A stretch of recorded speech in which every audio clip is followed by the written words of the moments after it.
Hello everyone. We are going to discuss few important questions for the forthcoming university examination on programming in C. First question, draw the flowchart for finding the greatest of two numbers. As the answer for this one, we have to draw only the flowchart. Program is not required. So input two values, say X and Y, make use of a decision block. So on the left and right, we have the two outcomes. Some additional notes on what is a flowchart is given only for the reference. Moving to the question number 2, list the rules for creating identifiers. Now for creating identifiers, we are supposed to use only small letter A to Z, capital A to Z, digits 0 to 9 and the underscore. Some additional notes giving the comparison of keywords versus identifiers. Now keywords are the reserved words and identifiers are simply the variable names that a programmer make use in his program. And these are the rules for naming the identifiers. You can pause the video and take them down if you want.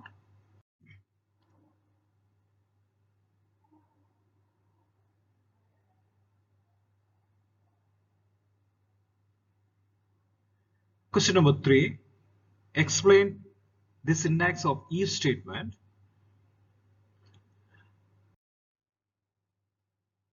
If is a decision making statement in the C programming language.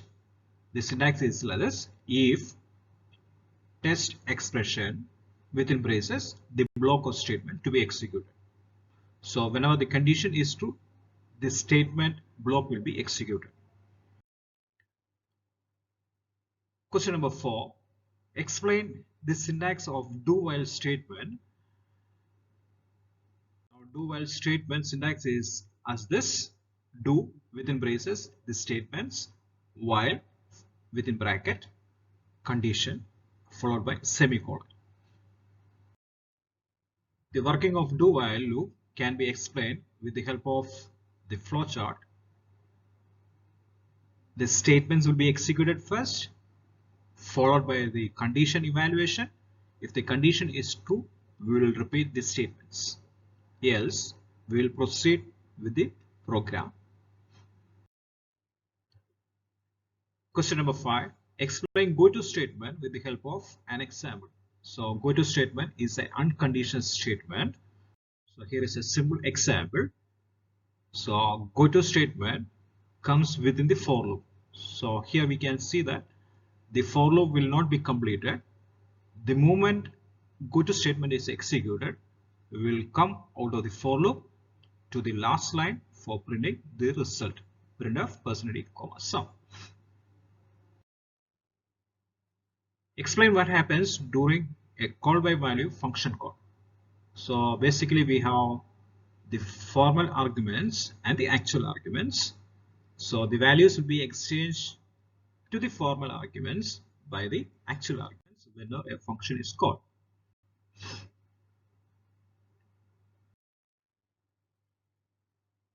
What is a union in C programming? A union is a special data type available in C that allows to store different data types in same memory location. Question number 8, explain prefix and postfix operator. An example for prefix operator is plus plus var, where var is a variable. An example for postfix operator is var plus plus. Now let us see what is the difference between these two. So we have a small program here. Let us declare the variable n and I. I is initialized with value 7. Now when we say n equal to plus plus I, the I value will be first incremented and the incremented value will be assigned to n. So if we print off the results, n equal to %d, I equal to %d, comma, n minus I, will be having 8 as the answer. Now let us reinitialize the value of I equal to 7, n equal to I plus plus this time. I will be initialized to 7 and once again n equal to I plus plus. Now what is the difference it is making as compared to previous usage? When we say n equal to I plus plus, it means that I will be first assigned to variable n. I value is currently 7, that is assigned to variable n, followed by the incrementation of I value. So we will get the answers as n equal to 7 and I equal to 8. Explain the working of switch statement. Now switch statement is a multi-way branch statement.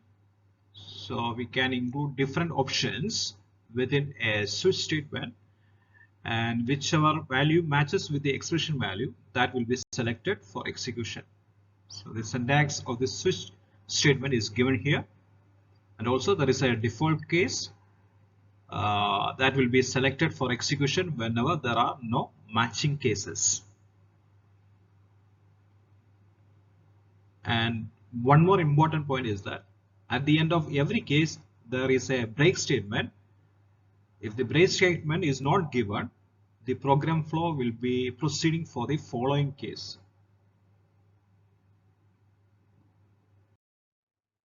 Question number 10.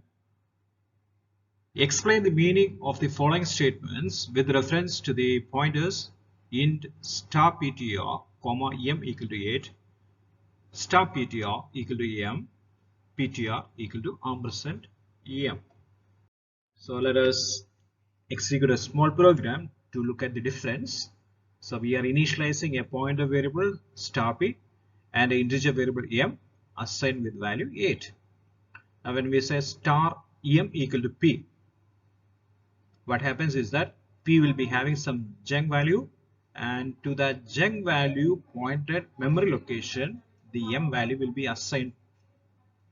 So if we print the results for p and star p, we will be getting something like address of p equal to 892 and value equal to 8. Now in the next line we are actually initializing pointer p with the address of m in the statement p equal to ampersand m.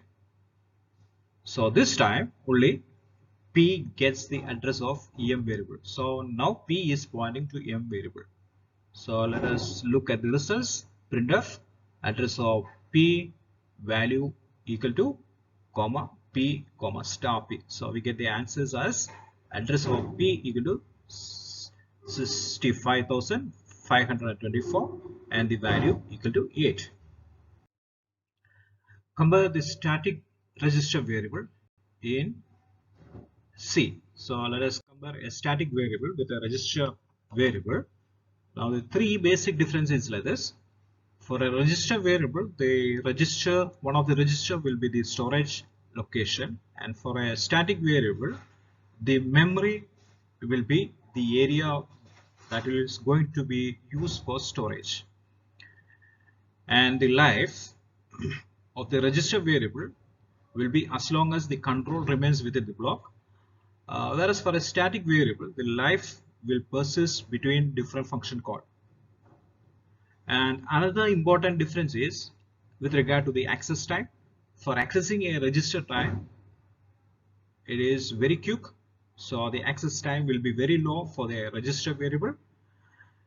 But for a static variable, it will be comparatively bigger than a register variable.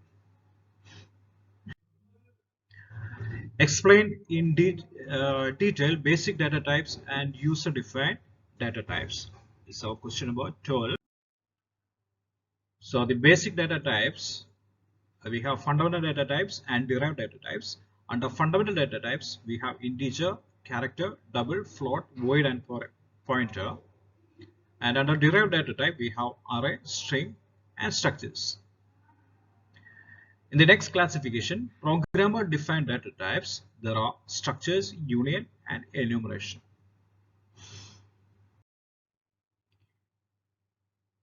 Question number 13. Explain how the structure variable passed as parameter to a function with the help of an example. Basically, there are three ways by which we can pass a variable to a structure. Method number one, passing structure to a function by value. Second method, passing structure to a function by address, that is by using references or by pointer mechanism. And third, we can declare this structure as a global variable. In that case, it will be accessible for all the functions in the program. This is a small illustration program. So we are creating a structure by the name student with three members: character S name, int roll number, int total marks, close the braces, semicolon. So we have a structure variable that will be known by the name student. Then comes our main program, and in the main program we are creating an instances of the structure by the name S, and S is initialized with values anil, roll number 12, and total mark 475.